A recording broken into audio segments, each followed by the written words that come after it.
हमने बात शुरू की थी हमारे पास कौन कौन से थ्रेट्स हैं। हमने बात की वायरस की, हमने बात की उसके बाद ट्रोजन की, उसके बाद हमने बात की स्पाईवेयर, एडवेयर, और हमने क्या बात की? तहरीम। तहरीम जी, एक मिनट यार, तहरीम को, तहरीम तुम लोग को जी, तहरीम जी। मेल मेलवेयर, मेलवेयर तो सबका वही एक ब्रॉड टर्म है ना। और किस चीज की बात की थी हमने? रैंसमवेयर, ठीक है। ट्रोजन हॉर्सेस, वर्म्स, आपका वायरसेस, और रैंसमवेयर, स्पाईवेयर और एडवेयर। अच्छा, ओके। उसके बाद हमने बात की कि यार इनसे हम बच कैसे सकते हैं, ठीक है। बचने के लिए जो हमने टर्म्स, जो चीजें हमने बताई, सबसे पहले कि यार हम लोग यूज कर सकते हैं, फॉर एग्जांपल सबसे पहले तो हो गया आपका एंटी वायरस, दूसरी चीज हो गई फायरवॉल। अब देखो दोनों में फर्क है। अभी उस्मा का जवाब भी सही नहीं था कि फायरवॉल जो है वो वायरस को पहले से रोक लेता है। देखो दोनों का काम अलग है, ओके, दोनों का काम अलग है। एंटीवायरस के बारे में आप लोग बिल्कुल सही समझे कि वायरस को रोकना, वायरस को डिटेक्ट करना, ओके, अगर आ जाए तो उसको हटाने की कोशिश करना, ये बात तो सही है।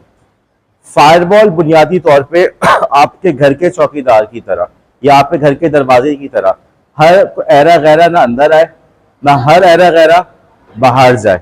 जो बंदा भी आ रहा है घर के अंदर, घर में मासी आ रही है तो वक्त पर आ रही है, ठीक है, और वो आप ही के घर की मासी है, किसी और घर की मासी नहीं है। क्या हुआ दिल, कहाँ थे?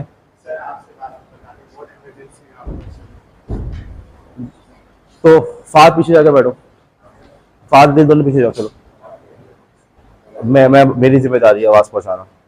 आवाज आ रही है पीछे सवा, ओके। तो फायरवॉल का मकसद क्या है? बुनियादी तौर पे चौकीदारी करना, ठीक है। आपके घर में मासी जो है वही घर में आ रही हो जो आपके घर की मासी है। ऐसा ना हो किसी और घर की मासी जो है वो आपके घर में आ रही हो और पता चले कि वो आपकी घर के अंदर जासूसी करने आई है, आपके घर का जायजा लेने के लिए आई है। उसके बाद उसी के अंदर एक और काम वो करना कि घर के अंदर से कोई चीज बाहर जा रही है उस पर भी नजर रखना। घर की मासी ही बाहर जा रही है लेकिन हाथ में बड़ा सा थैला है, चौकीदार ने रोक लिया, थैले में है क्या? थैला खोला तो उसमें अंदर से आपके घर का सामान निकल आया, राइट। तो ये काम होता है फायरवॉल का। फायरवॉल बुनियादी तौर पे जब भी आपका कंप्यूटर इंटरनेट से कनेक्ट होता है या नेट से कनेक्ट होता है, हमने इंटरनेट से कनेक्ट नहीं किया, लैब के अंदर जो हमारा नेट चल रहा है, लैन चल रहा है, जो हमने पढ़ा था शुरू में, लैन से कनेक्टेड है, वहां पे भी देख रहा है कौन सा पैकेट आ रहा है, कौन सा पैकेट जा रहा है। तो फायरवॉल का ये काम है। इसकी वजह से फायरवॉल आपको बहुत सारे हादसा से, बहुत सारे खतरों से बचा लेता है, जिसमें से एक खतरा जो है वर्म, ठीक है। वर्म आप लोग कह रहे हैं, मेरे ख्याल में इसका तलफ्फुज वर्म होता है, जो मुझे मेरी मालूमात है। खैर, वायरस जो है, तो वायरस एक अलग चीज है, वर्म एक अलग चीज है। वायरस के बारे में मैंने क्या बताया था कि यार कि आप यूं समझो जैसे किसी फाइल के ऊपर किसी ने चिंगम जुकवाई हुई है, ठीक है। वो फाइल मेरे हाथ में लगी, मेरे हाथ में भी उसका वो आ गया, मैंने आपसे हाथ मिलाया, आपके हाथ में भी आ गया, मैंने वो फाइल किसी और फाइलों के साथ रखी, उसके अंदर भी उसका असर आ गया। तो वायरस का इफेक्ट जो है वो मल्टीप्लाई हो रहा है। और वर्म की मिसाल मैंने ऐसी दी थी जैसे कोई केमिकल की बू है, एक कमरे से दूसरे कमरे में जा रही है, क्योंकि कमरे आपस में कनेक्टेड है, लेकिन इन्हीं कनेक्शंस के ऊपर, इन्हीं सुराखों के ऊपर हम लगा दें एग्जॉस्ट फैन।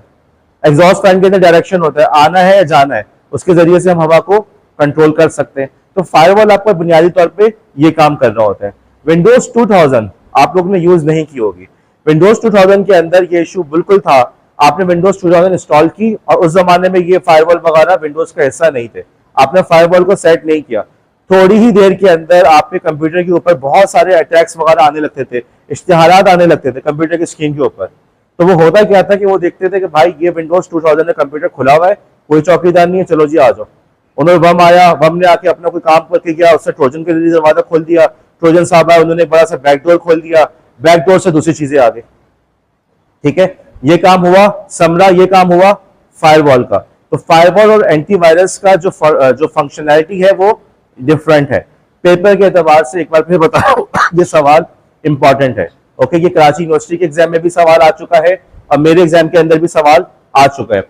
उसके बाद हमने बात की कि यार फायरवॉल और एंटीवायरस, इसके अलावा हम और क्या कर सकते हैं। हमने कहा कि फाइल को खोलने से पहले हमेशा उसको स्कैन करो।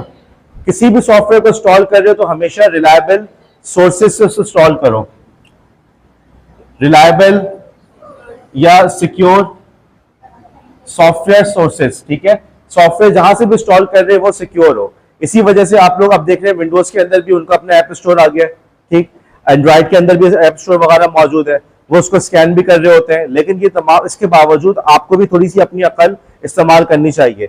मिसाल के तौर पर अगर आप देख रहे हैं कि ब्राउजर इस्तेमाल कर रहे हैं, किसी ने कहा यूसी ब्राउजर बड़ा अच्छा ब्राउजर है, आप ये तो सोचें कि यूसी ब्राउजर यूज करने की आपको जरूरत क्या है।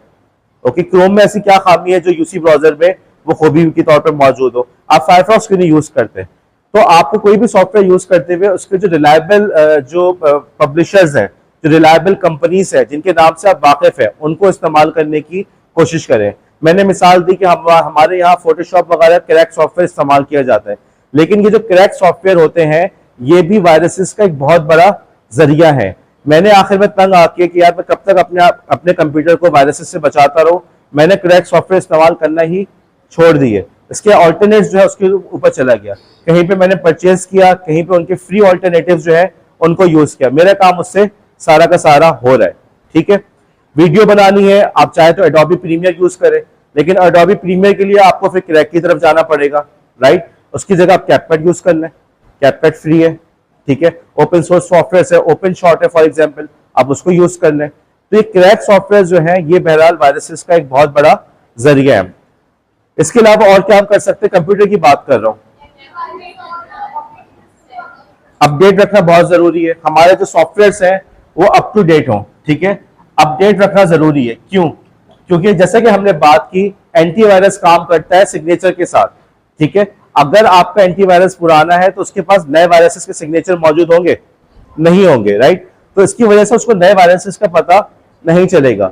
विंडोज एक्सपी के जमाने में जब हम लोग विंडोज एक्सपी भी पायरेटेड यूज करते थे, कैस्पर्स का एवास वगैरह भी पायरेटेड इस्तेमाल करते थे, तो उस जमाने में हमें प्रॉब्लम होती थी। हमने कंप्यूटर सेट किया, ठीक है, 6-7 महीने के बाद गए तो उसके ऊपर फिर दोबारा वायरसेस मौजूद है। क्यों? क्योंकि 6-7 महीने के अंदर नए वायरसेस आ चुके थे। अब कंप्यूटर के पास चूंकि पुराना वाला एंटीवायरस चल रहा है तो उसको नए वायरसेस का पता ही नहीं होता था, तो हम बार बार विंडोज एक्सपी को इंस्टॉल करते थे, फिर नए सिरे से एंटीवायरस इंस्टॉल करते थे। ये लंबी कहानी चल रही होती थी। आज के दौर में आपके लिए जरूरी है कि अपने कंप्यूटर को हमेशा अप टू डेट रखने की कोशिश करें। मोबाइल फोन के आने के बाद से एक बहुत बड़ा रेवोल्यूशन आया जो हमारे यूजर के बिहेवियर के अंदर भी। इससे पहले क्या होता था कि अपडेट वगैरह करना, मतलब आप देख सकते हो जब से ही आपके टच स्क्रीन वाले फोन आए हैं तो उसके बाद से पूरे कंप्यूटर इंडस्ट्री जो है ना वो ईज की तरफ जा रही है, ईज ऑफ यूज की तरफ जा रही है। आज से 10-15 साल पहले कंप्यूटर्स को यूज करना इतना आसान नहीं था। अब आप कह सकते हैं कि नहीं अभी भी मुश्किल लगता है, लेकिन पहले इससे भी ज्यादा मुश्किल था, राइट।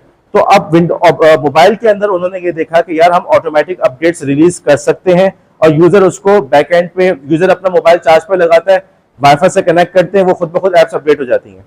तो यही वाला काम वो ऑपरेटिंग सिस्टम और एंटीवायरस के साथ भी कर रहे हैं। बहरहाल आपको अपने तौर पे कोशिश करनी चाहिए कि आपका ऑपरेटिंग सिस्टम भी अप टू डेट हो और आपका एंटीवायरस भी अप टू डेट हो। इसके अलावा कोई और चीज मैंने जो बताई हो, कंप्यूटर बैकअप, गुड, ये वो चीज है जो आपकी जिंदगी में बहुत ज्यादा आपकी जान बचाएगा। अभी आप लोग के पास, अभी भी मिसाल ले लो यार, अभी आप लोग पढ़ते हुए कितना, एक सेमेस्टर हो गया, दूसरा सेमेस्टर चल रहा है, अभी भी अगर आपका व्हाट्सएप का डेटा पूरा फॉर्मेट हो जाता है, आपका कितना डेटा लॉस होता है। सर हबीबुल नबी ने फला चीज भेजी थी, मिस फला ने फला चीज भेजी थी, वो चीज कहाँ चली गई, फाद आवाज आ रही है, ठीक। इसी तरीके से फॉर एग्जाम्पल आपके अपने नोट्स का है, अगर आपसे कहा जाए कि यार आपका जो अपना जो पोर्टफोलियो बनाया था ना वो लाके जरा दिखा दो, क्या वो चीज आपके पास महफूज है? आपने फला चीज के असाइनमेंट के अंदर क्या आंसर लिखा था? अगर ये सब चीजें उसी वक्त महफूज होंगी जब आपका बैकअप महफूज होगा। जैसे जैसे वक्त गुजरता जाएगा आपका डेटा इससे ज्यादा इंपॉर्टेंट होता जाएगा। अभी आप लोग को शायद इसकी इंपॉर्टेंस इसलिए पता नहीं चलती क्योंकि अभी आपके पास डेटा ऐसा नहीं है जिसकी आपके नजदीक में कोई ऐसी वैल्यू हो। चला भी गया तो कोई बात नहीं, फैमिली फ्रेंड से बात कर रहे हैं, व्हाट्सएप चैट डिलीट हो गई तो कोई मसला नहीं। लेकिन जैसे जैसे आगे बढ़ेंगे आप देख रहे हैं, कॉलेज की मिसाल ले लें, कॉलेज की चैट अगर डिलीट होती है तो कितना सारा डेटा आपके पास से लूज हो जाता है। तो बैकअप बड़ा इंपॉर्टेंट है, बैकअप आपके पास होना चाहिए। मैं अपने कंप्यूटर के अंदर जितना भी काम कर रहा हूँ, मैं या तो गूगल ड्राइव पे कर रहा हूँ, ठीक है, मैं गूगल डॉक्स को यूज कर रहा हूँ, मैं गूगल शीट्स को यूज कर रहा हूँ, क्यों? मेरा ऑटोमेटिक बैकअप बनता रहे। और दूसरी चीज का क्या ख्याल रख रहा हूँ, अगर कुछ ही मुझे कभी माइक्रोसॉफ्ट वर्ड वगैरह के ऑफिस स्वीट के एडवांस फीचर को यूज करना पड़ता है तो मैं उस सूरत के अंदर काम करता हूँ विंडोज की वन ड्राइव के ऊपर, ताकि मेरा डेटा का वहां पे भी बैकअप बनता रहे। ज्यादातर टूल्स जो मैं यूज कर रहा हूँ सारे ऑनलाइन टूल्स हैं, ओके, वीडियो एडिटिंग वाहिद काम है जो मुझे अभी डेस्कटॉप पे करना पड़ रहा है। इसके अलावा बाकी जो मेरी इमेजेस वगैरह बना रहा हूँ तो मैं कैनवा में बना रहा हूँ, इसीलिए बना रहा हूँ ताकि मेरा ऑटोमेटिक बैकअप सारा का सारा हमेशा महफूज रहे। इसके अलावा कोई और बात जो फाइल एक्सटेंशन,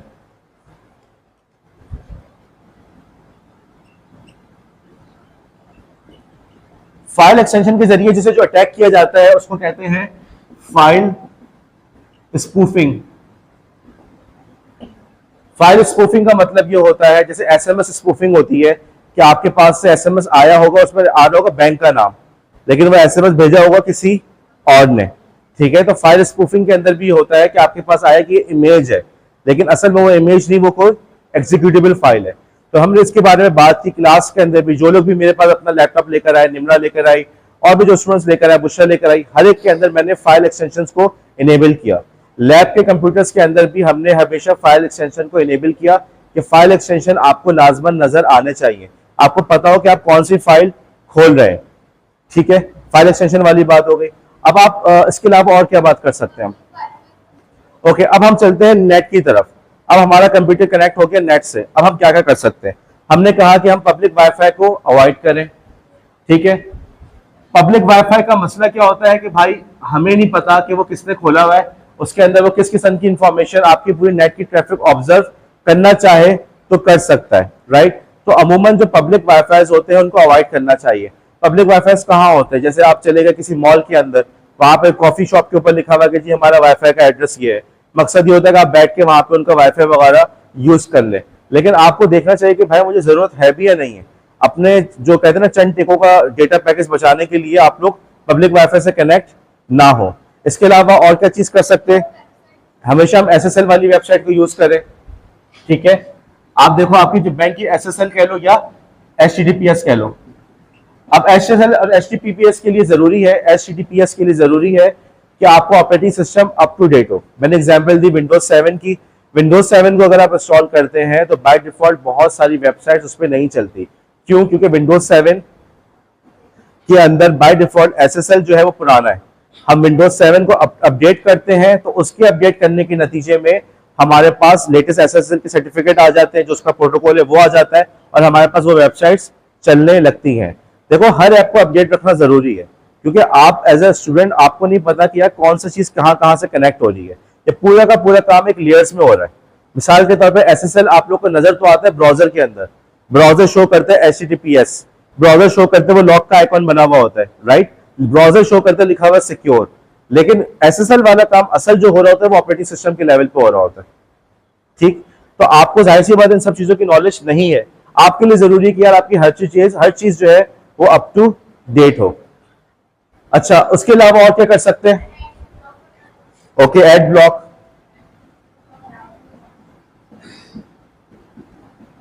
हम यहाँ पे एड ब्लॉक करने की अपने मोबाइल अपने कंप्यूटर पे कोशिश करें। ब्राउजर के अंदर जो बड़ा मशहूर एड ऑन मैंने बताया यू ब्लॉक ओरिजिन के नाम से, यू ब्लॉक ओरिजिन को आप इंस्टॉल करें या यू ब्लॉक लाइट को इंस्टॉल करें। मोबाइल पे अगर करना है, मोबाइल पे ब्राउजर है, क्रोम एड ऑन्स को अलाउ नहीं करता, तो मोबाइल के ऊपर आप लोग यूज कर सकते हैं आपका जो फॉर एग्जांपल ब्रेव ब्राउजर या आपका विवाल्डी। ये भी मशहूर पब्लिशर है, रिलायबल पब्लिशर्स है। ये लोग बाय डिफॉल्ट आपका इश्तिहारात ब्लॉक करते हैं। आप बहुत सारे स्पैम से, बहुत सारे एडवेयर से, बहुत सारे स्पाईवेयर से इस तरीके से बच जाते हैं कि आपने इश्तिहारात को ब्लॉक किया हुआ है। और क्या चीज? और यहां पे बात आ जाती है पासवर्ड मैनेजर की, कि जब आप नेट पे गए, आपने बहुत सारे अकाउंट बनाए, तो आप पासवर्ड मैनेजर को यूज करें। पासवर्ड मैनेजर को क्यों यूज करते हैं? जैसे कि लाइबा ने बताया कि सिक्योर करता है। भाई बात असल में ये है कि आपको हर वेबसाइट के ऊपर एक स्ट्रॉन्ग और पावरफुल पासवर्ड सेट करना चाहिए, लेकिन स्ट्रॉन्ग पासवर्ड जो है वो आपके लिए याद रखना खुद आपके लिए मुश्किल हो जाएगा, ओके। इसलिए आप मैनेजर को यूज करते हैं। भाई तुम्हारा काम है, तुम पासवर्ड याद रखो, हर पासवर्ड तुम्हारा 20 कैरेक्टर पर हो। मेरे जितने भी पासवर्ड्स हैं, अगर आप लोग यहाँ पे इवन ऑफिस के जो लोग लैब में काम कर रहे हैं और ऑफिस की कीज डाल रहे, वो देख सकते हैं कि मेरा हर पासवर्ड ही बहुत मुश्किल है। तो मुझे याद करना कैसे मेरे लिए आसान हुआ? इसलिए कि मैंने सब चीजों को मैनेजर में डाला हुआ है। मुझे सिर्फ अपने मैनेजर का पासवर्ड याद है, मुझे इसके अलावा किसी का भी पासवर्ड याद नहीं है। अच्छा, अब ये बातें हो गई हमारी कि जी हम इस तरीके से अपने आप को सिक्योर कर सकते हैं। यहाँ पर एक बात ये आती है, एक तो ये सवाल आया था कि हम जो है जब हमें पता है कि यार हम 100 इतनी सारी टाइप्स पढ़ने की क्या जरूरत है। मेलवेयर का मकसद तो यही है ना कि आपको नुकसान पहुंचाना। मेलवेयर का वर्ड तो आया इसी से, मेलिशियस से। जब हमें पता है कि मेलवेयर का मतलब मेलिशियस है, उसका मकसद नुकसान पहुंचाना, तो सारी टाइप्स क्यों पढ़ रहे फातिमा? इतनी सारी टाइप्स क्यों पढ़ रहे? वायरस, ट्रोजन हॉर्सेस क्यों पढ़ रहे? हर कोई जो है अलग अलग तरीके से अटैक करते हैं, तो आपको पता हो कि आपके ऊपर किस किस तरीके से हमला किया जा सकता है। जब आपको सारे तरीकों को पता होगा तो आप उस तरीके से अपने आप को सिक्योर करना आपके लिए आसान हो जाएगा। हमारे नॉर्मल कवानीन के अंदर भी ऐसा ही है। जेब कतरा अलग होता है, चोर अलग होता है, डकैत अलग होता है, दहशतगर्द अलग होता है। हर किसी की सजा अलग अलग होती है। एक और सवाल यह था कि जब आप ये भी कह रहे हैं कि कोई भी तरीका आपको 100% महफूज नहीं बना सकता, राइट, तो फिर करने की क्या जरूरत है? ये भी सवाल आया। भाई बात यह है कि घर का दरवाजा अगर आपका है तो उसके बावजूद भी चोर दरवाजा फलांग के आ सकता है, डकैत, राइट। तो क्या मतलब कि हम दरवाजा बंद निकाल दें? अगली दफा जब हम अपना घर बनवा रहे होंगे तो हम दरवाजा नहीं लगवाएंगे, क्योंकि दरवाजा लगाने की जरूरत ही नहीं है, क्योंकि दरवाजा चोर तो फिर भी आ जाता है। ऐसा नहीं होता, आप दरवाजा फिर भी लगाते हैं। आप अपने आप को जितना महफूज कर सकते हैं उतने महफूज करने की कोशिश करते हैं, राइट। अब यहाँ पर एक बैलेंस लेकर आना होता है। दरवाजे की जगह आपने फॉर एग्जाम्पल दीवार खड़ी कर दी, ना कोई आ सकता है ना कोई जा सकता है, तो ये घर ही क्या हुआ, राइट। आप ऐसे घर में रह ही नहीं सकते। आपने कुछ ना कुछ उसके अंदर एक एतदाल रखना है। हम चाहें तो अपने काम को इतना सिक्योर तरीके से भी कर सकते हैं कि किसी भी किस्म का वायरस ना आए, राइट। मिसाल के तौर पर मेरी जो भी ईमेल जा रही है, ईमेल्स को कोई भी पढ़ सकता है, ओके। अब उसका सिक्योर करने का एक तरीका होता है, इंक्रिप्शन के जरिए से कर सकते हैं। मेरी ईमेल इंक्रिप्ट हुई, आपके पास गई, आपके पास मेरी पब्लिक की होगी तो आप उसको पढ़ेंगे, लंबी कहानी। लेकिन इसका मुझे क्या नुकसान होगा? जब भी मुझे ईमेल भेजनी होगी पहले मैं इंक्रिप्ट करूंगा फिर भेजूंगा, मेरे पास सिस्टम ऐसा सेट हो। इसका मतलब ये हुआ कि मैं अगर किसी मैं कराची से बाहर गया हुआ हूँ, मैंने कहा किसी के मोबाइल पे या जल्दी से देना, मैं लॉग इन करके अपना ईमेल वगैरह चेक कर लूँ, मैं नहीं कर सकूंगा। क्यों? उसके ऊपर मेरी कीज मौजूद नहीं है। तो मुझे एक बैलेंस रखना है। चीजों को ना तो इतना सिक्योर करो कि आपके लिए इस्तेमाल करना खुद मुश्किल हो जाए, राइट, और ना ही इतना ढीला करो कि हर कोई बंदा आपके ऊपर अटैक कर सके। अब वक्त के साथ साथ आपके लिए जरूरी है, जब आपके पास मोबाइल आ गया, जब आपके मोबाइल से इतनी ज्यादा इंटरेक्शन है, इतना ज्यादा इस्तेमाल है, तो आप लोग को पता हो कि भाई आप पे किस किस तरीके से अटैक किया जा सकता है। मैंने लास्ट टाइम क्लास में बात की थी कि जब बंबई के अंदर अटैक्स हुए थे, जिसमें अजमल कसाब वगैरह का नाम आया था, कि जी पाकिस्तान से लड़के गए थे, ठीक है, और पाकिस्तान के अंदर कुछ लोग मौजूद थे जो उनको गाइड कर रहे थे। ये बहरहाल जो आपकी अमेरिकन सिक्योरिटी एजेंसीज और इंडिया का दावा है। तो उस जमाने में मीडिया की रिपोर्ट्स में ये लिखा हुआ है कि पाकिस्तान से जो लोग उनको गाइड कर रहे थे, उनको बाकायदा स्काइप वगैरह खुला हुआ था, उस पर गाइड कर रहे थे, राइट, लैपटॉप खुला हुआ था, खबरें वगैरह टीवी वगैरह चल रहा था, देख रहे थे। और अमेरिकन सिक्योरिटी एजेंसीज ने लम्हे भर में उनके लैपटॉप्स हैक कर लिए थे और उस लैपटॉप के कैमरे से उनको पूरा ऑब्जर्व कर रहे थे, कितने लोग कमरे में है, कौन आ रहा है, कौन जा रहा है, कौन क्या कर रहा है, उनकी आवाजें सुन रहे थे, राइट। अब मुझे बताओ, इससे तुम्हें पता चल गया कि ऐसा भी मुमकिन है कोई आपके लैपटॉप के कैमरे को दूर जगह से आपको कंट्रोल कर सकता है और उसकी लैपटॉप की लाइट भी नहीं जल रही। अब क्या कर सकते हैं? ये अटैक का एक तरीका बताया ना मैंने कि कैमरा जो है, आपके जो लैपटॉप का कैमरा है, वो आपकी मर्जी से नहीं किसी और की मर्जी से चल रहा है। तो क्या करेंगे? किस तरह से इस मसले को हल करेंगे? कैसे ब्लॉक करेंगे? ओके, बिल्कुल सही है, टेप लगा के। तो जो कैमरे, अब आप देखो कैमरे के ऊपर, पहले जमाने में ये था कि कैमरे के ऊपर जब हम लोग किसी नेट कैफे वगैरह में जाते थे तो हमें ये सिखाया जाता था कि नेट कैफे के ऊपर, कैमरे के ऊपर जो है ना, कोई कपड़ा रख दो, राइट। तुम काम तो कुछ और कर रहे होगे लेकिन तो कैमरा कोई दूसरा बंदा कंट्रोल कर रहा होगा, शायद तुम्हें पता ना चले। अब जैसे फॉर एग्जाम्पल हुरिया ने कहा कि टेप लगा दे, बिल्कुल सही है। ये जो आपकी एक वीडियो आई थी फेसबुक की, जिसमें मार्क जकरबर्ग जो है फेसबुक के ओनर है, उनका इंटरव्यू हो रहा था, तो उनके इंटरव्यू के दौरान उनका लैपटॉप पीछे पड़ा हुआ था, तो उनके लैपटॉप पे कैमरे पे टेप लगा हुआ था और लोगों ने यही कहा कि देखो इसको अपना तो बड़ा ख्याल है, जबकि फेसबुक हमारा डेटा चोरी कर रहा है, सब कुछ कर रहा है, लेकिन उसको अपना बड़ा ख्याल है, राइट। तो ये भी तरीका है। अब बाकायदा इस किस्म के लॉक्स आ रहे हैं। अगर मेरा लैपटॉप जो है आप देखें, उससे कैमरे को छोटी सी काली सी चीज लगी हुई है, तो बुनियादी तौर पर वो लॉक ही है, छोटा सा पतला सा लॉक है कि जब कैमरे को ऊपर लगा दिया तो कैमरा ब्लॉक हो गया, ठीक है। और जब मुझे कैमरा यूज करना होता है तो मैं उसको हटाता हूँ, तभी कैमरा चलना शुरू होता है। जैसे कैमरे के लेंस के सामने आपने एक प्लास्टिक की पट्टी लगाई हुई है, ओके, तो ऐसी पट्टियां मुझे कराची में तो नहीं मिली, मुझे अली एक्सप्रेस से, चाइना से मंगवाना पड़ा, लेकिन मैंने बहरहाल लाके अपने घर के कंप्यूटर्स पे उसको लगाया, राइट। तो वक्त के साथ साथ जो थ्रेट्स है, आप पे अटैक करने का तरीका है, वो बदलता जा रहा है। आपके लिए जरूरी है कि आपको पता हो किससे अपने आप को किस तरीके से बचाना है। अब इसका मतलब ये हुआ कि मोबाइल का कैमरा है तो उसको घर से दूर रखो, अपने आप से दूर रखो। हमारे यहाँ तो लोग वॉशरूम में भी लेके जा रहे होते हैं, इससे बड़े हिमाकत क्या होगी? नहीं, हकीकत में हिमाकत ही तो है। तो आपको उसके, मैं घर में क्या करता हूँ, मेरा घर में मेरा मोबाइल जो है दूर पड़ा होता है, मैं ड्रॉर्स के अंदर उसको बंद करके रखता हूँ। ठीक है, अभी डीजी साहब आए हुए थे, मैं इसलिए भी क्लास में लेट हुआ, तो यही कहते हैं मुश्किल से हाथ आता है। मुश्किल से हाथ में इसलिए आता हूँ कि मैं हर वक्त मोबाइल अपने पास नहीं रखता। घर जाके मैंने मोबाइल रखा हुआ होता दूर, काम कर लिया, काम से फारिग हुआ तब जाके मोबाइल चेक करता हूँ, इसीलिए वो शिकायत कर रहे थे। लेकिन बहरहाल सिक्योरिटी के ये बहुत इंपॉर्टेंट पॉइंट है। अब इस बार ये तो नहीं करूंगा मैं हर वक्त अपने साथ रखूं, मैं हर वक्त साथ रखूंगा। आप लोग खुद ये बता रहे हो कि यार हमें लगता है कि हमारी बातें रिकॉर्ड हो रही हैं, हमें वही इश्तिहारात दिखाए जा रहे हैं, तो कैमरे के ऊपर भी आपको इख्तियार नहीं है। कैमरा कोई भी यूज कर रहा है, कोई कैमरा हैक कर ले, आपको क्या पता, राइट? अच्छा, अब देखो हम लोग बात कर रहे थे होलिस्टिक अप्रोच की, कि हमें पता हो कि हमारा जो हमने कहा कि होलिस्टिक का मतलब क्या होता है, कॉम्प्रिहेंसिव का मतलब, अगर हम कॉम्प्रिहेंसिव हेल्थ की बात करें तो क्या मतलब होगा? याद है मैंने क्लास में बात की थी, होलिस्टिक, कॉम्प्रिहेंसिव, क्या बात की थी सैरिश, क्या बात की थी हमने? बोलो बेटा, क्या बात की थी? बोलो जी, जी बेटा बोलो बोलो। लैब में अभी बिजली आई है, अभी मैंने इसको चेक नहीं किया वहाँ पे क्या स्टेटस चल रहा है। सिर्फ बैठने या कंप्यूटर वगैरह भी यूज करना है यार? अभी मसला मुझे जाके लैब चेक करनी है, अभी अभी बिजली आई है, समझिए 10:15 मैं सीधे क्लास में, मुझे चेक करना है। ठीक है जी।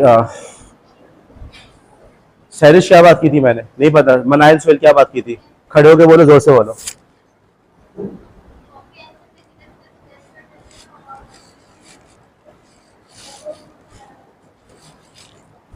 बस इतनी सी बात की थी मैंने।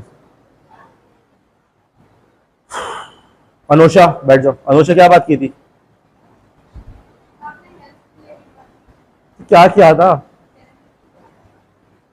भाई? मैंने ये कहा था अगर हम हेल्थ के ऊपर कोई कॉम्प्रिहेंसिव रिपोर्ट बनाए तो हमारी कॉम्प्रिहेंसिव रिपोर्ट के अंदर क्या होगा? आपकी स्पिरिचुअल हेल्थ, आपकी फिजिकल हेल्थ, आपकी मेंटल हेल्थ, आपकी न्यूट्रिशन, हर चीज का जिक्र होगा। ये तो हो गया कॉम्प्रिहेंसिव। हर चीज का, हर पहलू का हमने इहाता कर लिया, हर चीज को हमने कवर कर लिया। होलिस्टिक के अंदर क्या होगा? उन चीजों के आपस में रिलेशन को मालूम करेंगे। फिजिकल हेल्थ का मेंटल हेल्थ पे क्या फर्क पड़ रहा है, मेंटल हेल्थ का फिजिकल हेल्थ पे क्या पड़ रहा है, आपकी मेंटल हेल्थ की वजह से आपकी न्यूट्रिशन पे क्या फर्क पड़ रहा है। डिप्रेशन है तो खाना छोड़ दिया, या डिप्रेशन है तो ज्यादा खाना शुरू कर दिया। आपके सोशल सर्कल का आपकी मेंटल हेल्थ पे क्या फर्क पड़ रहा है, राइट? आप अगर फॉर एग्जाम्पल आपको एडिक्शन है, सिगरेट पीने की आदत है, या कोई और चीज की आदत है, या रातों को जागने की आदत है, पता चला अपने दोस्तों के साथ गए और उन दोस्तों के माहौल के अंदर फिर दोबारा आप उनके साथ बैठे बैठे पता ही नहीं चला रात के 3 बज गए, राइट? या ऑनलाइन चैटिंग करे, पता ही नहीं चला 3 बज गए, राइट? तो ये आपका होलिस्टिक अप्रोच के अंदर आपस में उसका रिलेशनशिप मालूम किया जाएगा। हम जब नेटवर्क कंप्यूटर की सिक्योरिटी को पढ़ रहे हैं तो हमें चाहिए एज ए मुस्तकबिल के teacher, as a future teacher, हमें पता हो कि हम होलिस्टिक अप्रोच को लेते हुए चले। अच्छा टीचर वो नहीं है जो आके आपको सिर्फ और सिर्फ बता दे कि जी मैथ्स का फॉर्मूला ये होता है। अच्छा टीचर वो है जो तमाम चीजों को आपस में लिंक करने की कोशिश करे। हिस्ट्री का क्या असर पड़ा, ठीक है, ज्योग्राफी का क्या असर पड़ा, सियासत का क्या असर पड़ा, फिजिक्स केमिस्ट्री आपस में कैसे लिंक हो रहे। अच्छा टीचर की जो निशानी है वो एक उनमें से एक निशानी है। आप अगर एक टीचर है, अगर आपको पता होना चाहिए कि तमाम चीजें आपस में कैसे लिंक कर रही हैं। सिर्फ वायरस एंटीवायरस का पता होना जरूरी नहीं है। यहाँ पहुंच के हमने बात शुरू की कि देखो हमें यह भी पता होना चाहिए कि हमें मीडिया लिटरेसी हो। जब हम मीडिया कंज्यूम कर रहे हैं तो हमें पता हो कि ये मीडिया हम पे किस किस तरीके से असरअंदाज हो रहा है, या मीडिया हमें क्या क्या मैसेज देने की कोशिश कर रहा है। सबा शफकत, मीडिया हमें क्या क्या मैसेज कर रही है? क्या हुआ क्या दीन में? आज दूसरी दफा मैं देख रहा हूँ इस तरह से कि हमें ये पता। हाँ जी बेटा बोलो। एग्जैक्टली सही है। हाँ आगे। बिल्कुल। तो हमें ये पता होना चाहिए कि हमें किस तरीके से मीडिया हमें दिया जा रहा है और हमें किस किस तरीके से मैनिपुलेट किया जा रहा है। देखो मीडिया या इंफॉर्मेशन इकोनॉमी का तारीख में कोई वजूद नहीं था। तारीख के अंदर आप काम क्या करते थे? आप शिकारी थे, आप जाकर शिकार करके लाते थे। अब लकड़हारा थे, जाके लकड़ियां काट के लाते थे। आप खेतों पे काम करते थे। आपकी इंफॉर्मेशन एंटरटेनमेंट, आपको पता ही नहीं होता था कि मुल्क का बादशाह कौन है। हाँ होता यह था कि कभी कभार कोई आ गया जिसने आकर जी मुझे फौज चाहिए, और सबको जबरदस्ती लेकर चला गया। पहले फौज वगैरह कॉन्सेप्ट ऐसा होता था कि बाकायदा फौज थोड़ी होती थी, और जब जंग शुरू होती थी सब लोगों को घेर के ले जाते थे, और लोग वहां पे जो मर्द हजरात होते थे वो भागने की कोशिश करते थे, लेकिन उनको पकड़ के जबरदस्ती बिगाड़ पे ले जाते थे। कोई डैम वगैरह बनाना है, कोई काम करना है, तो मजदूरों को इस तरह से जबरदस्ती लेके जाया जाता था। बहरहाल खबरों का आपको पता ही नहीं चलता था। इंटरटेनमेंट के नाम पे बहुत हो गया, तो जी कभी मेला लग गया, मेले में चले गए, मेले के अंदर कोई रक्स हो रहा है तो किसी कोई नज़में सुना रहा है, कोई किस्से सुना रहा है, बस दैट्स इट। बहुत आगे चले तो नौटंकी जिसे कहते हैं, थिएटर जो है वो शुरू हो गया। इससे ज्यादा इसका रिवाज नहीं था। आज के दौर के अंदर जब हम लोग इंटरटेनमेंट के अंदर घिरे हुए, आपके पास जो म्यूजिक के जो आर्टिस्ट हैं, जिनको आप आर्टिस्ट कहने लगे हैं, जो गुलकार हैं, जितना उन्होंने कमाया शायद तारीख में कभी ऐसे गुलकार ने इतना नहीं कमाया। तारीख के अंदर हमेशा गुलकारों की एक्सेस चंद नवाबों तक महदूद थी, चंद बादशाह, चंद बड़े लोग होते थे जो उनको अफोर्ड कर पाते थे, हर किसी के पास उसकी एक्सेस नहीं होती थी। आप जो है आप खुद सोचें कि यार कभी तारीख में ऐसा होगा कि लोग अपनी रोजमर्रा की जिंदगी अपलोड कर रहे हैं और लोग उसको देख रहे हैं और उसी से वो कमा रहे हैं, राइट। किसी की शादी हो रही है, मेहंदी हो रही है, तो उसकी पूरी वीडियो अपलोड की हुई है और पता नहीं कितने मिलियन व्यूज उसको मिले हुए। कोई जैन और जैद और पता नहीं कितने सारे लोग इस किस्म के हैं जिनके काम बस यही है कि अपनी रोजमर्रा की जिंदगी के ऊपर जो है वो क्लिप्स बना के डाल रहे होते हैं और लोग उसको शौक से देख रहे हैं। क्या तारीख में कभी ऐसा हुआ? आप जिस दौर में रह रहे हैं वो पहले से डिफरेंट है। अब आपके लिए जरूरी है कि इस बात को समझना कि किस किस तरीके से मीडिया आप तक पहुंच रहा है, मीडिया आपको कैसे मैनिपुलेट कर रहा है, राइट। मीडिया बिनाइन नहीं है। बिनाइन मतलब यूं समझे एक ऐसी चीज जो कि आप पे असरअंदाज ना हो रही हो, बस आप देख रहे हैं और बात खत्म, ऐसा नहीं है। मीडिया आप पे मुख्तलिफ तरीकों से असरअंदाज होने की कोशिश कर रहा है। एक बड़ी बात जो मनाहिल समीरा ने हमें बताई, एक मशहूर तरीका के बबल के जरिए आपको एक इंफॉर्मेशन बबल के अंदर रखा हुआ है, आपको वही कुछ दिखाया जो आप देखना चाहते हैं और आपको लगा पूरी दुनिया ऐसी ही है। यही वजह होती है कि जब भी इलेक्शन होता है हर पार्टी पहले के मुकाबले में ज्यादा शोर से धांधली का शोर मचाती है। क्यों? क्योंकि हर पार्टी का जो फॉलोअर होता है, वो जो देख रहा होता है, उसको तो लगता है हमारे पार्टी का लीडर ही सबसे बड़ा लीडर है, हमारी पार्टी का लीडर तो लाजमत जीतेगा, राइट। उसको तो वही इंफॉर्मेशन मिल रही है। इसीलिए लोगों के अंदर मजहबी मुनाफरत भी फैलते जा रही है। आप एक ही मजहबी चीज की या एक ही लोगों की बात सुनते हैं तो आपको लगता है पूरी दुनिया ऐसी ही चल रही है। हर आदमी समझता है कि मैं जिस इदारे से वाबस्ता हूँ, जिस तंजीम से वाबस्ता हूँ, वही तंजीम दुनिया की सबसे बेहतरीन तंजीम है। ये तो हो गया आपको एक बबल। और क्या हो सकता है? एक और चीज ये होती है कि मीडिया आपको दूसरे तरीके से इन्फ्लुएंस कर रहा होता है, आपकी ड्रेसिंग स्टाइल के ऊपर, राइट। आपके वक्त के साथ साथ आपका रुझान, आपका फैशन बदलता रहता है, लेकिन सबको पता है कि हमारा मीडिया ही सबसे ज्यादा फैशन को डायरेक्ट कर रहा होता है। जो लीडिंग फोर्स है फैशन के अंदर या आपके कपड़ों के ट्रेंड के अंदर, वो मीडिया होता है। मीडिया ही डायरेक्ट कर रहा होता है। हमें यहाँ पे सोचना होगा कि हम हर चीज में मीडिया के पीछे आंख बंद करके चलते रहे, ठीक। आप ये भी देख सकते हैं पाकिस्तान के अंदर फॉर एग्जाम्पल बहजे टॉन के खिलाफ कभी मीडिया पे खबर आई है, ठीक है, हालांकि वहां मसाइल हैं, इश्यूज है, लेकिन मीडिया पे खबर नहीं आई सिवाय डॉन के, डॉन अखबार वाले और दूसरा उम्मत, इन दोनों ने उसकी नेगेटिव खबरों को कवर किया। लेकिन अब क्या हो रहा है कि आप अगर इन्वेस्ट करने जा रहे हैं बहजे टॉन में, तो क्या आपको पूरी इंफॉर्मेशन मिल रही है? नहीं मिल रही। आपके पास लिमिटेड इंफॉर्मेशन है, उस लिमिटेड इंफॉर्मेशन के ऊपर वो आपसे इन्वेस्टमेंट की तवक्को रख रहा है। तो अब आपके साथ क्या हो रहा है कि आपको यहाँ भी तो मैनिपुलेट किया जा रहा है कि आपके तक सही खबर पहुंच ही नहीं रही। ऐसा है या नहीं? एक और चीज सोचो, आपने देखा होगा कि टीवी जो ड्रामे होते हैं, इस पर मैं चूंकि बाहर के ड्रामे देखता हूँ, मैं वहां की बात कर रहा हूँ, और मुझे यकीन है पाकिस्तान में भी ऐसे ही हो रहा होता है कि अक्सर ड्रामों के अंदर जो फादर फिगर है, घर का जो मर्द है, जो घर का बड़ा है, या तो उसको बेवकूफ दिखाएंगे या बहुत सख्त दिखाएंगे। ऐसा ही है। क्यों? उनको क्या आपके घर में आपके अब्बा बेवकूफ है क्या, या आपके अब्बा बहुत सख्त है? राइट, नहीं है ना। लेकिन क्यों? फिर टीवी ड्रामा में क्यों दिखा रहे हैं? वो आपको क्या मैसेज दे रहे हैं? तो बात ये होती है कि आपको डिफरेंट तरीकों से मैनिपुलेट किया जा रहा होता है। चीजें आप लोग रियलाइज नहीं करते, लेकिन बाद में ये चीजें आपके इंटरनलाइज हो जाती हैं। सीआईए की बकायदा रिपोर्ट आई थी और रिपोर्ट मैंने पढ़ी। ओके, आप लोग कहेंगे सीआईए की रिपोर्ट आपके पास कैसे पहुंच गई? अमेरिका के अंदर ये अच्छी बात है कि हर कुछ 15 से 25 साल के बाद वो अपनी रिपोर्ट्स को डीक्लासिफाई कर देते हैं। ओके, अपने तमाम चीजों को डीक्लासिफाई करते हैं। ये बहरहाल अमेरिका का बहुत बड़ा कमाल है कि वो अपनी तमाम इंफॉर्मेशन पब्लिक से शेयर करने से घबराते नहीं है। तो बाकायदा सीआईए ने इस बारे में रिसर्च की, उनको ये पता चला आम आदमी के जहन के अंदर इस बात की सलाहियत नहीं है कि जो पर्दे पे, ओके, पर्दे से मुराद स्क्रीन पर जो कुछ नजर आ रहा है और हकीकत में जो नजर आ रहा है, उन दोनों के दरमियान फर्क कर सके। ओके, इसके जरिए से उन्होंने मीडिया को उन्होंने इसकी वजह से मीडिया के अंदर अपना असर रसूख बढ़ाते चले गए। जितने भी अमेरिकन मूवीज हैं, कोई सी आपको कोई ऐसी अमेरिकन मूवी याद है जिसके अंदर अमेरिका को बुरा दिखाया? मुझे भी याद नहीं है। हर मूवी के अंदर अमेरिका ही होता है जो जाके दुश्मन पे फतह याब हो जाता है। और एक और चीज उन्होंने अब क्या दिखाई, जैसे इराक वॉर है, इराक वॉर के ऊपर बड़ी कंट्रोवर्सी थी जब अमेरिका ने इराक पे हमला किया था, तो पूरी यूरोप में, पूरे अमेरिका पे बहुत बड़े बड़े एहतजाज हुए। अब उन्होंने उस पर जो मूवीज बनाई है, मूवीज में उन्होंने ये दिखाया कि उनका जो सिपाही है वो वहां गया, वहां से वापस आया तो परेशान होकर वापस आया, यानी कि वो पछता रहा है कि मैंने क्या किया। तो लोगों ने इस पर लतीफा भी बनाया कि जाके तुमने मारा भी, और अभी भी फिल्म के हीरो तुम ही हो कि तुम्हें पछतावा हो रहा है, तो तुम जो है ना बहुत बड़ी कोई नेक और अच्छी शख्सियत हो। ठीक है, एक मूवी है फॉर एग्जाम्पल अमेरिकन स्नाइपर, देख लें उसको, अगर आप ना भी देखें बहन मैं बता देता हूँ, उसमें यही उसकी जो थीम है कि जो स्नाइपर साहब हैं वो बहुत ही बहादुर हैं, बहुत दिलेर हैं, वो वहां गए, उन्होंने मारा वगैरह, एक बच्चे को भी उन्होंने गोली मारी। ठीक है, और अब वो उनको पछतावा होता है वगैरह वगैरह। अब यानी कि बुनियादी तौर पे क्या कि हीरो की जिंदगी दिखा रहे ना, कि हीरो की जिंदगी में आगे चल के अफसोस हो रहा है। अमेरिका की एक बड़ी मशहूर मूवी थी इंडिपेंडेंस डे के नाम से, विल स्मिथ की मूवी थी, किसने देखी है?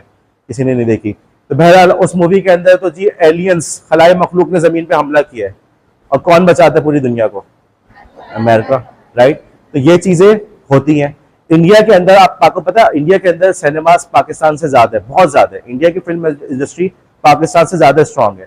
मुझे कुछ ऐसा याद पड़ता है, गालिबन नेहरू से ये बात हुई, ये मुझे कंफर्म है ये बात हुई है, वजीर आजम का नाम याद नहीं आ रहा। तो इंडिया के वजीर आजम नेहरू से किसी ने कहा कि यार आप लोग फिल्म इंडस्ट्री पे इतना क्यों इन्वेस्ट कर रहे हो, उनको टैक्स ब्रेक दी हुई है वगैरह वगैरह। उसने कहा कि भाई हमारे यहाँ गुर्बत बहुत है, अब हमारे यहाँ कोई आदमी जाके 2 रुपए 3, उस जमाने में 2-3 रुपए में सिनेमा के जाके सिनेमा देख लेता है, और जब बाहर निकलता है तो खुद को फिल्म का हीरो समझने लगता है, या गालिबन अमिताभ का नाम लिया था कि खुद को अमिताभ समझने लगता है। तो हमें क्या मसला है? समझ रहे बात को? यानी बंदे जितनी भी फ्रस्ट्रेशन है, घर में खाने को नहीं है, पढ़ने को कुछ नहीं मिल रहा, रोजगार नहीं मिल रहा, एंटरटेनमेंट के नाम पे सिनेमा गए, सिनेमा में जाके हीरो को देखा, हीरो ने तमाम मसाइल के बावजूद गा भी लिया, नाच भी लिया, लड़की भी अच्छी से मिल गई, ठीक है, लड़की ने भी गा लिया, अम्मा अब्बा तैयार नहीं, तो मतलब हर मसले को हल करके आखिर में वो कामयाब हो गया, अकेले हीरो ने सबको पीट दिया। तो आदमी को ऐसी फिर, तो आदमी जब बाहर निकलता है तो रिलैक्स अच्छा फील कर रहा होता है, वो खुद को हीरो समझने लगता है। ये आपने देखा होगा, आपको पता होगा ये बात। आप स्पेशली जो यंग माइंड्स होते हैं वो बहुत इंप्रेशनेबल होते हैं, वो देखते हैं शाहरुख खान को, किसी भी हीरो को देखते हैं। सलमान खान साहब की फिल्म आई थी, उसकी मुझे थोड़ी यहाँ से कटी हुई थी, सबने वही मुझे करनी शुरू कर दी, पता नहीं कौन सी फिल्म थी, दबंग थी, और वो जो ग्लासेस यहाँ पीछे लटकाए हुए थे गालिबन।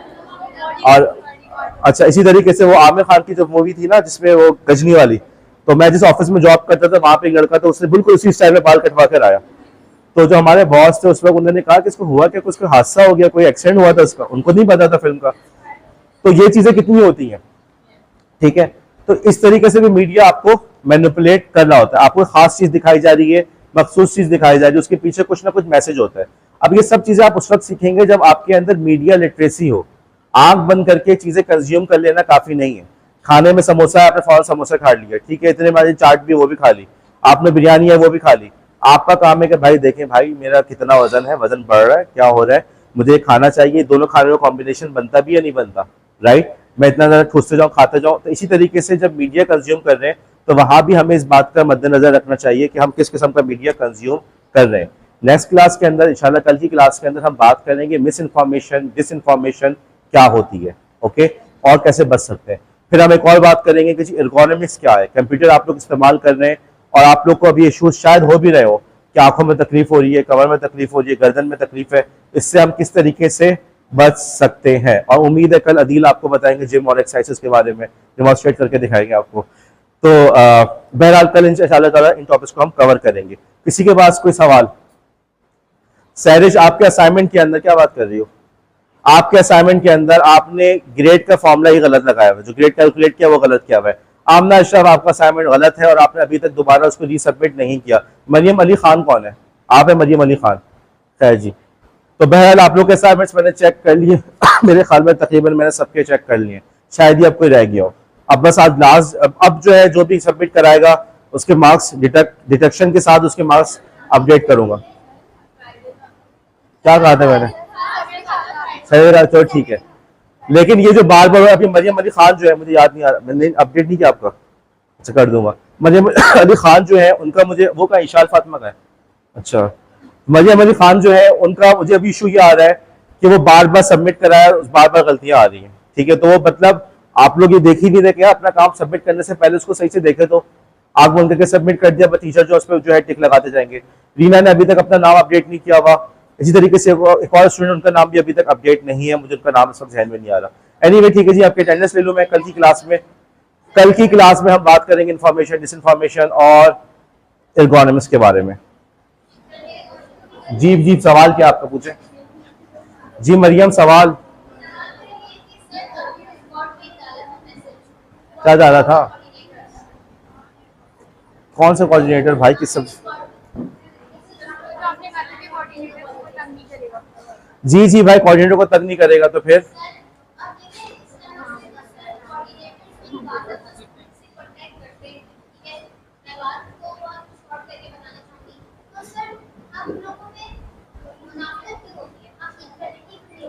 असल में हमारा सवाल ये होना चाहिए कि हमारे अंदर एटिकेट्स क्यों नहीं होते, हमारे अंदर एटिकेट्स क्यों नहीं होते। ठीक है, ये मैंने एक लैब के अंदर भी महसूस किया, कोऑर्डिनेटर ने 10 चीजें सिखा दी, एक चीज नहीं सिखाई।